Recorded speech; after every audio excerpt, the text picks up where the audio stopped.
Quen perde a súa lingua non ten máis Deus, non ten máis patria, non ten onde ir morrer. Quen perde a súa lingua esquece a alma propia, non lembra os camiños do ceo. Condenado fica para sempre a vagar por algún inferno. Quen perde a súa lingua leva na boca un cemiterio. Morreu a primavera, morreu o cuco e a melra, non van voltar as anduriñas. Quen perde a súa lingua non ten máis como por fin a este eterno desasosego. Non ten máis como seguir vivo, pois non ten verbo para facerse carne, para facerse casa desa alma en pena, desa alma. Seremos ave fénix, mortas que sempre renazan. Para elas deixo o meu canto resistente e unha alborada roxa na garganta. Para elas deixo a fouce afiada para cortar as silvas que nos prenden a lingua, que nos prenden a alma, que nos prenden a palabra, a palabra, a palabra. Quen perde a súa lingua, algún día, no Olimpo das deidades, ten por forza de reencontrala. Eu non son unha muller.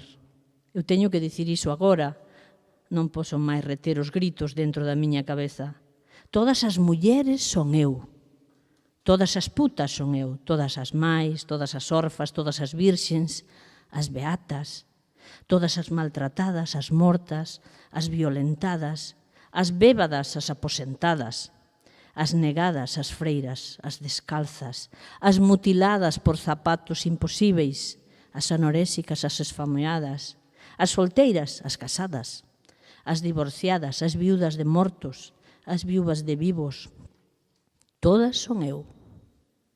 Todas as que curan dos vellos, dos doentes, todas as que levan crianzas á escola, todas as mulleres son eu. As pobres son eu, as ricas son eu, as que choran son eu, as que cantan, as que escreven, as que len e as analfabetas son eu. Todas as mulleres son eu. Por dentro de min corre un laberinto sin fin.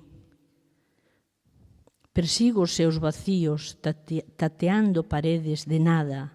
Do outro lado habita un silencio, nunca precedido de son. Por dentro de min desface a cada amañecer unha montaña de soños.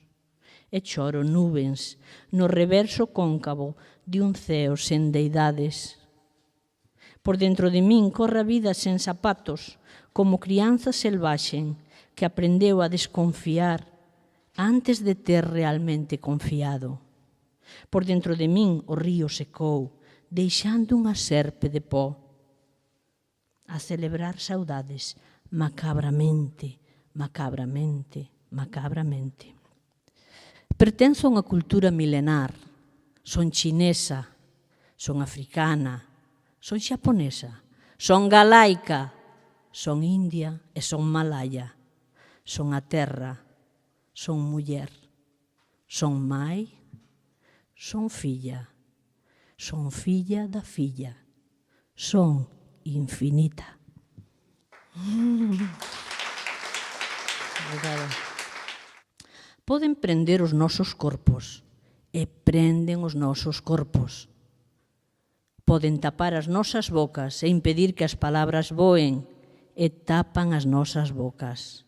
Poden cubrir os nosos ollos co seu pano de negra noite para que desvexamos a beleza do noso ser e cobren os nosos ollos. Poden deitar lixo nos nosos ouvidos coas súas mentiras despiadosas e deitan lixo nos nosos ouvidos. Poden arrancarnos os nosos herdeiros, roubar os fillos das nosas entrañas, abafar a nosa fala nas inhóspitas salas en que nos forzan a ir parir as nosas fillas. Poden inclusive espetar as súas inobres facas nos nosos galaicos e amorosos corazóns e furarnos ata estiñar o noso sangue. Poden, mas nunca poderán entrar no sagrado da nosa memoria. Nunca vencerán o noso exército de árbores que ergueido e celta vive no noso interior. nunca queimarán o noso bosque de ánimas, onde crecemos, onde nos nutrimos, e desde onde xamais nos renderemos, xamais nos renderemos, xamais, xamais, xamais nos renderemos. Obrigada.